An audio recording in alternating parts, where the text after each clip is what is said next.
Conservadorismo e religião. Tem como apartar isso ou não? Eu diria que não. Tá.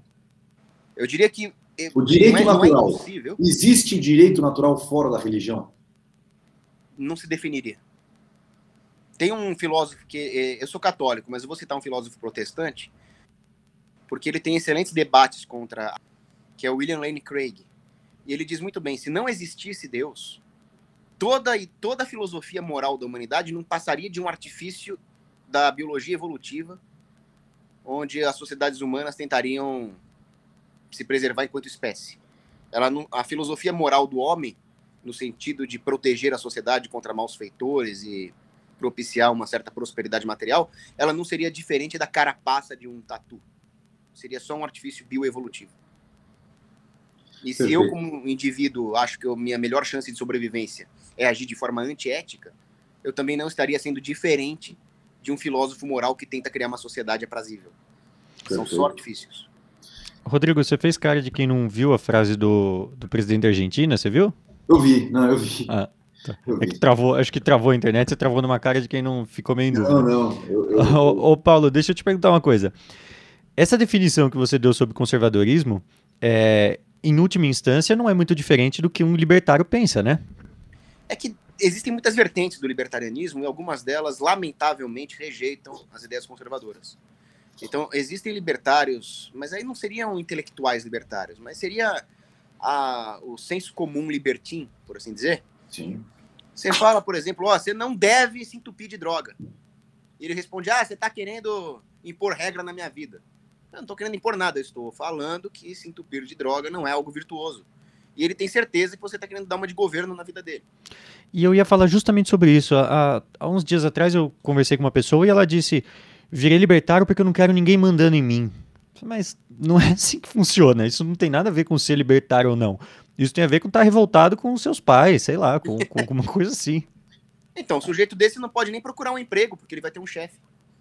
Exatamente. As pessoas confundem muito, Paulo, a governança necessária na vida, a governança, com governo. Não é isso? E a pessoa, ela esquece também, na minha opinião, que quando você não tem o sentido de poupar, de poupança, que está muito arraigado no capitalismo, nas bases do capitalismo, que de fato você só vai gerar riqueza quando você tiver poupança real, poupança, não poupança monetarista, que a gente sabe que isso aí o Estado toma da gente e a gente nem percebe, mas o que a gente passa de patrimônio efetivo para os nossos filhos, que passarão isso para os nossos netos. Você não acha que isso é, de fato, a grande virtude que você está colocando, né? O que é o conservador? É aquele que pega as virtudes e coloca à frente dos vícios. Aquilo que te joga para uma situação de penúria, né, no futuro.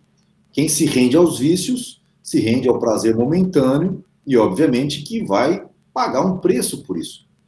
Então, como que a gente poderia linkar, efetivamente, conservadorismo com essa ideia libertária? Porque foi como eu coloquei, conversando um pouquinho, se entrar com o Bruno.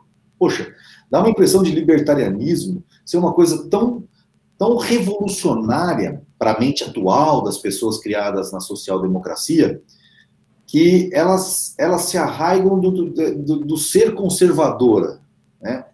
Eu sou conservador, mas eu quero o Estado tomando de fulano para dar para ciclano, esquecendo que lá nos 10 mandamentos, um deles diz, não roubarás. A partir do momento que Deus fala, não roubarás, significa que você só pode roubar alguma coisa de alguém se alguém tiver a propriedade privada daquilo, se alguém for proprietário. Aí você vai roubar, aí alguém pode cometer o crime do roubo.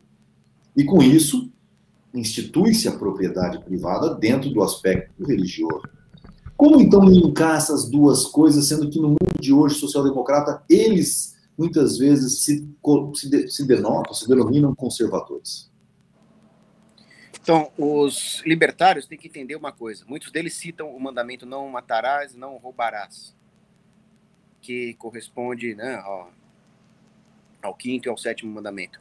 Mas eles precisam entender que Deus criou os mandamentos numa ordem, não foi por acaso. Ele não colocou essa ordem dos mandamentos de forma aleatória. Então, o primeiro mandamento é amar a Deus sobre todas as coisas. Perfeito. Isso é a base de todos os outros. E os 3 primeiros mandamentos dizem respeito a uma moral teologal, a relação do homem com Deus. E depois, o próximo e o primeiro mandamento da relação do homem com a sociedade, não do homem com Deus, como é o caso dos 3 primeiros, é respeitar pai e mãe. Isso vem antes de não roubar, isso vem antes de não matar, isso vem antes de não cometer adultério. Então, antes de moral sexual, moral social, vem a hierarquia. Respeitar pai e mãe significa respeitar as hierarquias naturais. Porque tudo que Deus faz, tudo que Deus manda o homem fazer, é no sentido de preservar o ser. Esse é o grande ponto. E nós recebemos o nosso ser de Deus através da alma infusa e dos pais, a carne. Perfeito. Aquilo que nos torna indivíduos. Não faz sentido, então, o libertário falar: ninguém manda em mim, meus pais não mandam em mim. A natureza diz que sim. A natureza diz que se o seu pai e sua mãe não existissem, você também não existiria. E não dá para mudar a natureza. Então, os mandamentos de Deus não são imposições estatistas. E também, eu nunca tinha parado para pensar dessa maneira e está me sendo muito interessante.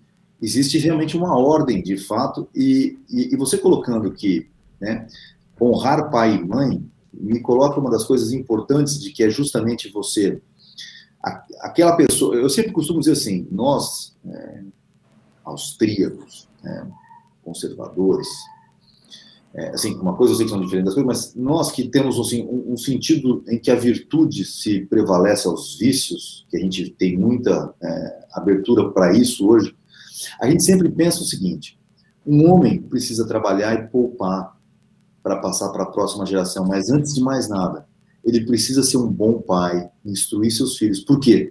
Para que seus filhos sintam prazer em honrá-lo. Então, só queria colocar só esse parênteses no seu discurso, porque, de fato, eu nunca tinha pensado na hierarquia dos mandamentos, né, na ordenação dos mandamentos, e, de fato, faz todo sentido. Se você gostou desse corte, tem que ver o que sai ao vivo. Então deixe seu like, compartilhe e se inscreve para não perder os próximos vídeos.